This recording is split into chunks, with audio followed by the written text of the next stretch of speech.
the last 20, I founded my consulting company 25 years ago in the specifically food.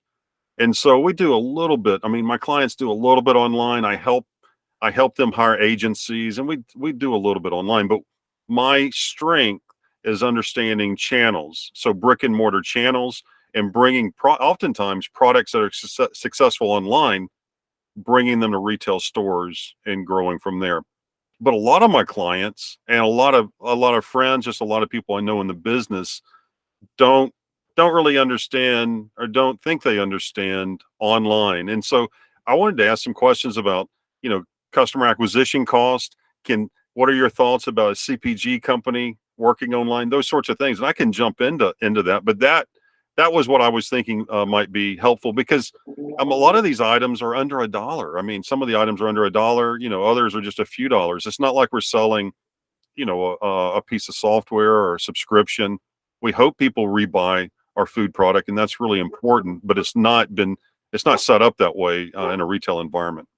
I'm not explicitly in the grocery or food biz, but I mean, the name of the game is just like finding underpriced attention. And it's like marketing. It's just like, where's your customers? And then how can you find ways to get their attention and then, present them with an irresistible offer. So I could certainly talk through how I would approach it and kind of have some ideas as well that we can get into and can kind of talk about some of that stuff as well as whatever you think would be interesting and good.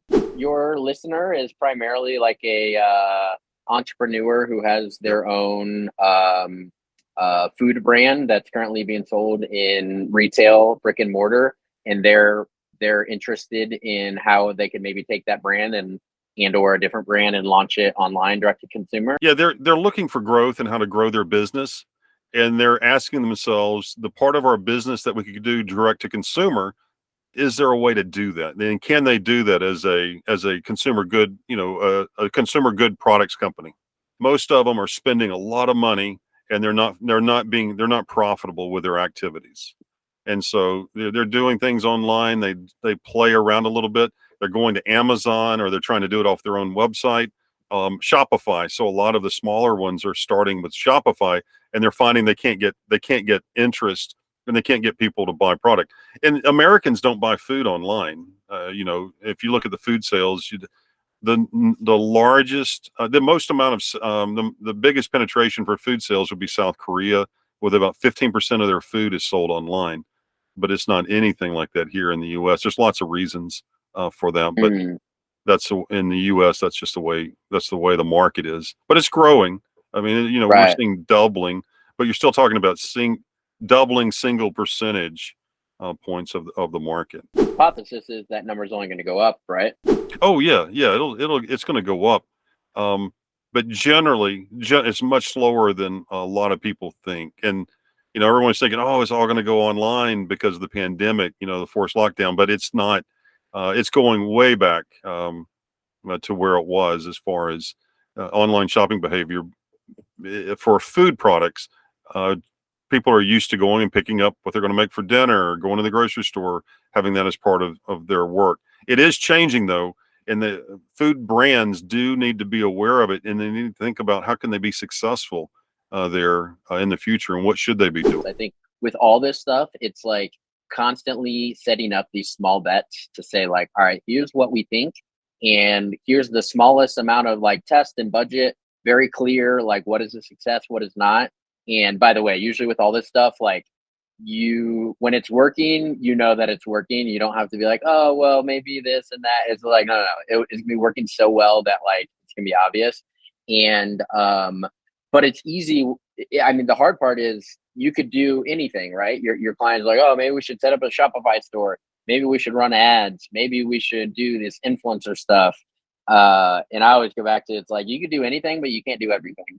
And so I like to structure my life as well as growth experiments with small bets. And so like one of the mantras we have at AppSumo is test, then invest. And we apply that to everything. And really, I apply that to a lot of things in my life too, for like even starting out. Do I want to start a blog? Do I want to start a podcast? It's like, all right, well, at the beginning of the year, I'll set up a test where I'll send out a weekly email once a week for all of Q1. and that is the test. If I like it, then I'll do more of it. If it's hard, I don't like it, I'll stop. Turns out I really like it, and like that's how we connected, right? Through the Right. newsletter, and I get to meet awesome people. It helps me think, and so yeah, I want to invest more in that. Now I'm making more space in that. As it relates to like growth experiments, it's like so I help run the influencer marketing for AppSumo now, but that very much started as a test of like, oh, can we acquire customers from influencer marketing promotions? Well, let's test it out and see, run a few promos. And if they work well, we'll do more of them. And they've worked well, and we continue to add more budget into that medium as a marketing channel. For food brands that are interested in bringing on influencers to influence sales in their markets, in their brick and mortar stores, what kind of a framework do you have? How are you measuring success, and how do you go about reaching out to them, doing the reach out, and then also managing those programs and determining they're successful? Yeah, our product is online, and so it's a little easier to. Well, it's actually easier and harder in a way, since it's online, like mainly SaaS apps. It's kind of hard to express and show what that is versus like, if I'm a coffee company, I could like send influencers the coffee and be like, oh look, this is my morning routine.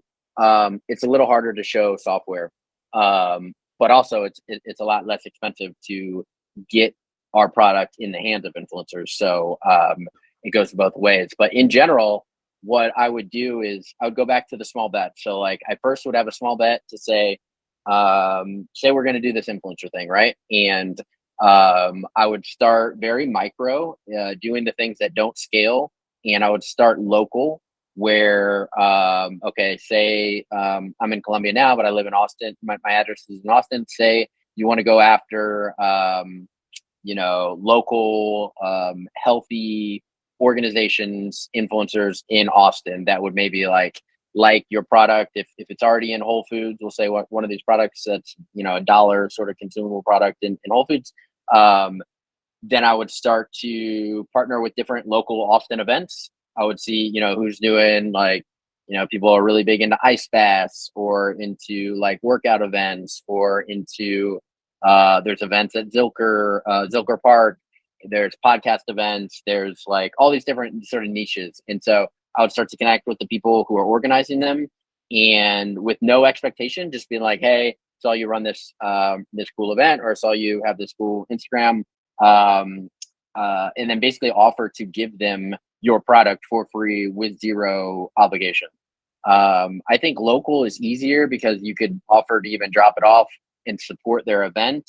I always look at things like what is in it for them, right? Like all we care about, really is ourselves. And so these type of people, especially on the macro level, get hit up all the time. And so like there's a lot of noise there. It's gonna be really hard to get through. But if you start small and you start with a very specific ask, you usually can get their attention. And one of the ways I see outreach being done incorrectly is there's just not a clear ask. And so it's like, oh, we have this, we have this big pasta company, but we're launching these new fitness bars, blah, blah, blah, blah. We're the number one pasta, blah, blah, blah. It's we, I. Maybe we could partner, blah, blah, blah. And it's like, one, it's all about them, not about what's in it for the influencer. And two, it's like, what are you even asking? Like, what is the call to action? So it's very simple, like kind of copywriting things. But how I would approach it differently is don't make it about you at all. Make it about them. Hey, I follow your thing. By the way, I just signed up for your course for your event. That's really awesome. Blah blah blah. And like, be genuine. Don't like mass do it and be misleading ever. And two, be like, think what is interesting for them. Maybe it's promoting their event that you could cross promote to your audience. Maybe it's featuring them on your podcast or newsletter.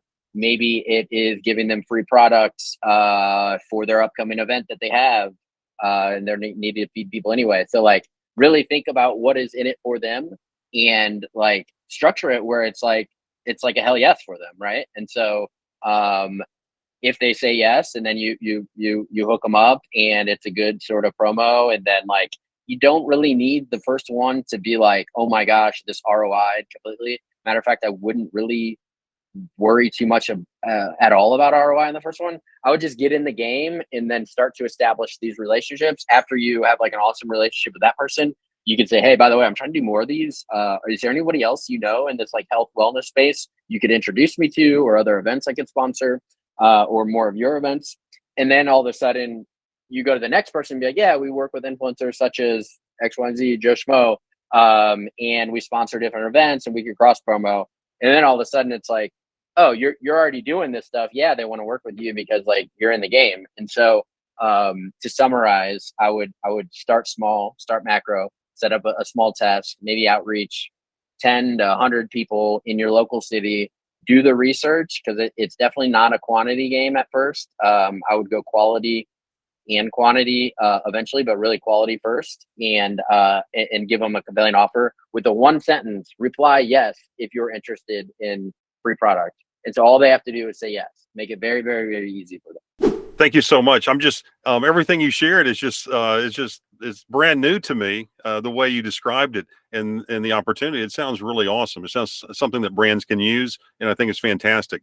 What about the brands that want to sell direct? Is there an opportunity for a CPG selling, say, an under $10 item or under $5 item to sell direct to consumers and to build an online business strictly around that? What does that look like, or how does that kind of business look online? And is it something that can go into the future and grow? So I always try to see like study, my own industry, like we're in more like the SaaS software world, but then also study other industries of like how are they doing it. And so they're yeah, like I think you see all sorts of direct to consumer food brands, right? And especially more in this like health and wellness space that you're seeing with like things like Athletic Greens is more of like a supplement, or just these different protein bars.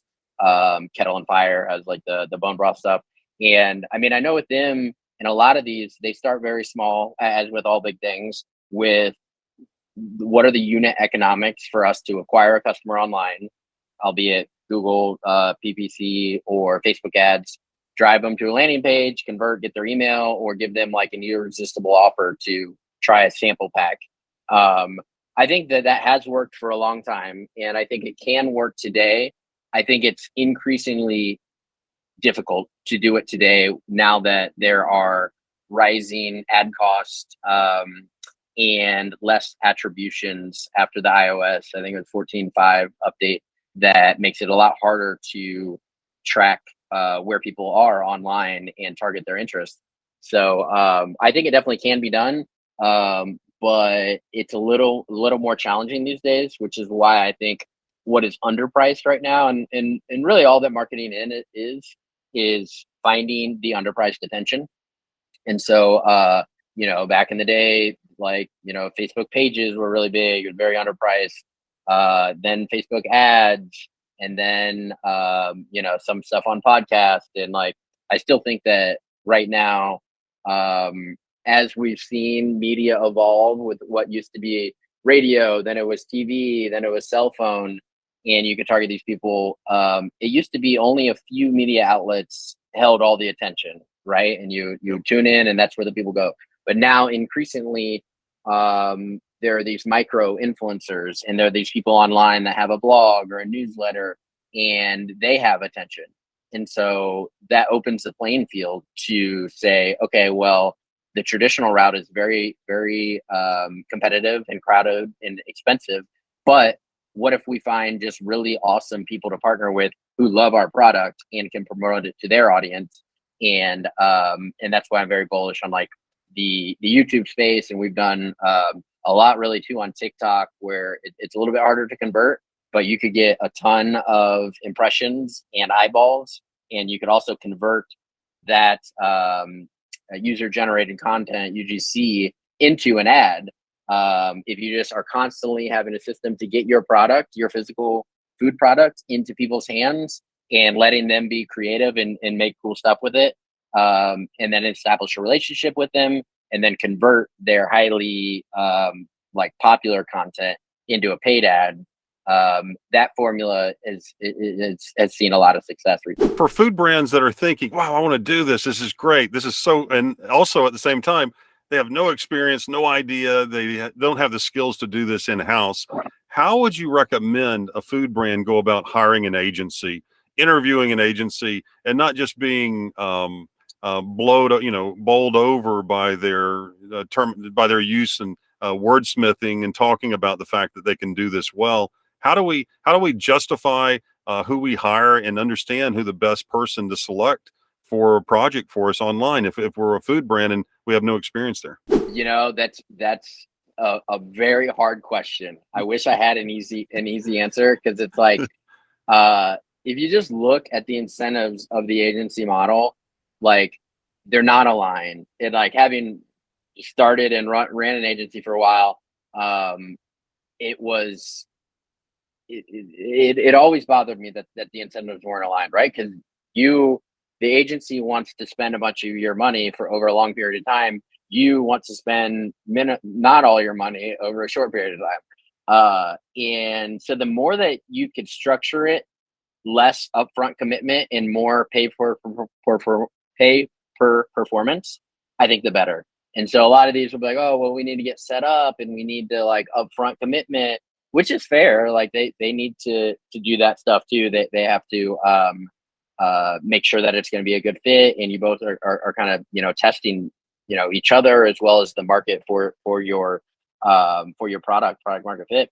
And so again, I always try to I always go back to test and invest, like, rather than a 6 months commitment in the first 3 months, we're going to be setting up, like, say, how could we test? What is the quickest and lowest resource test we could run? Can we do something in 1 month where, we get it set up and that person is and very clear on the KPIs and what a good outcome is and what a hell yes outcome is. I always like to structure two. Otherwise, it's just like, yeah, they'll just hit the good outcome.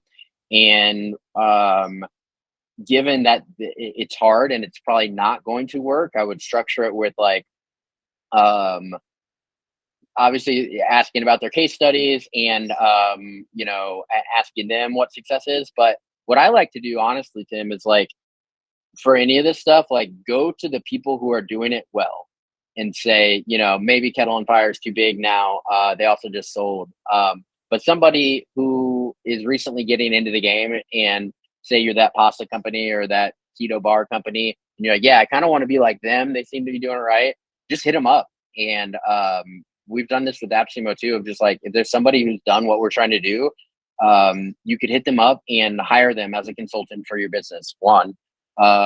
Two, you could just hit them up and be like, oh, I love what you're doing with like your paid ads. Do you have any like agency you could recommend or somebody? And like, chances are that they might, or that they might know somebody. And so that way you're going straight from the source, it's well, and you know that, it's a referral they trust, versus, it's tough you can find a bunch of people on Upwork or some of these communities.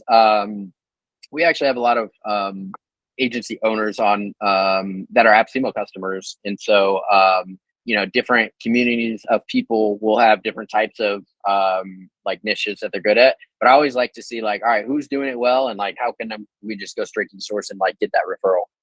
That's awesome. That's awesome. You're just Mitchell. You're blowing my mind with all these insights and methods to go. And I think this is a great stuff. Everything we've talked about, and I think we provide so much value. I'm not sure that there's much more that we could share in this sitting. How would you want people to find you if they wanted to reach out to you and ask you a question or learn more about you?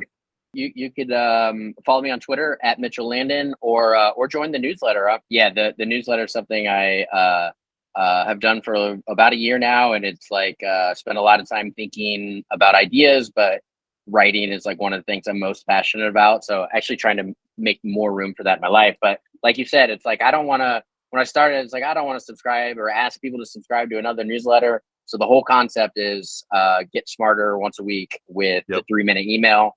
And I'll just have 3 things in there. And you mentioned the aha moments of like, that's what I'm trying to capture. I sometimes call them intellectual epiphanies. I'm a big believer in that. Like, we don't need more information. We just need a better way to capture the information and turn the ideas into actions. Yes. Versus just getting stalled on like opening a million Chrome tabs and being like, oh, maybe I should open a Shopify store. Maybe I should do this influencer thing. Maybe I should do that. So it's like more clarity, with a big believer that with massive clarity comes massive action. And so the more clear and concise we could be with like, the small bets or this test and invest concepts, then the more results that we'll get individually.